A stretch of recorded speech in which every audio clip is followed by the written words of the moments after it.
Hi, this is Nikki, and I am discussing adding a staff record. So in this video, I will talk about a basic overview of the staff record. I will discuss credentials required for adding a new staff record and where to access that information in the Extended Reach software program. And finally, I'll go through step-by-step instructions in creating a new staff record. When a new employee's role includes working with cases or homes, this employee will require a staff record. A staff record is essentially a professional record that collects information such as signatures and credentials, phone numbers, hire dates, and other information. If an employee leaves your agency, you would simply identify this staff record as inactive, and that allows your agency to keep all the case notes the staff member has made while they're with you.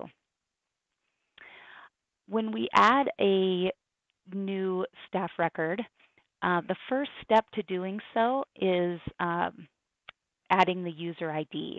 So any new employee that comes on board will need a user ID and a staff record. There are exceptions to that. However, the majority of your new employees will require both. So first you need the user ID, and if you need support in adding a user ID, please see our videos and our written instructions on the user manual. So for our example today, let's presume we've already created a user ID. Now we're in My Workspace, and the credentials you need to access adding a new staff record is to be an agency administrator. So as an agency administrator, you will see on the left-hand screen, or left side of your screen, administration, and below administration you'll find organization settings.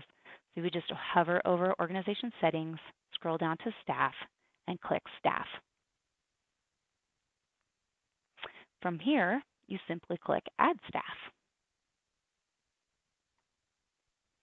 Now we're in the general screen with lots of information that we can add. So most of this is pretty self-explanatory. The yellow highlighted fields are required. The rest are not required. However, I do want to identify a few pieces that are pretty important. I mentioned the user ID. So we said we've already created a user ID for this staff record. So this is where we will link the user ID to the staff record. So I would click on the drop-down menu, and Test Z Name Change is the user ID I created. And so I want to link this staff record to that user record. So I will simply click on Test Name Change. And the system pre-fills a lot of information that we had created in our user ID profile. So from here, I want to show you also Supervisor. So Supervisor, this is who will supervise Test Name Change. This is the person who will receive documents that need to be approved. So we can identify that person here. So let's say it's Terry Demo. The next piece I want to talk about is credentials. This is where we would document any credentials Test Name Change happens to have. That information will also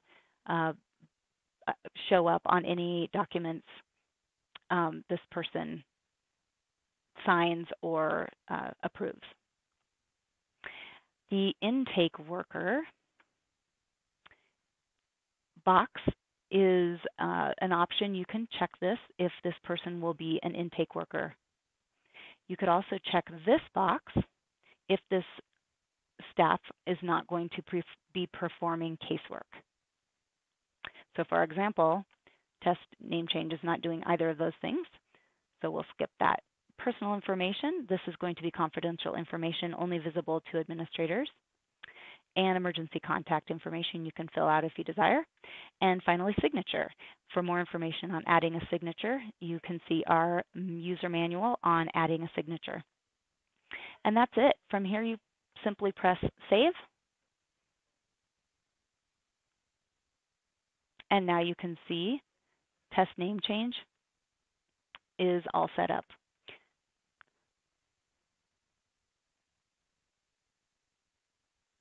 We hope this video has been helpful in understanding what a staff record is, how to access that portion of the Extended Reach system. We hope the step-by-step instructions are helpful. And remember, there's a written portion to this video, so you can take your time with it. Thanks so much. We appreciate everything and hope you have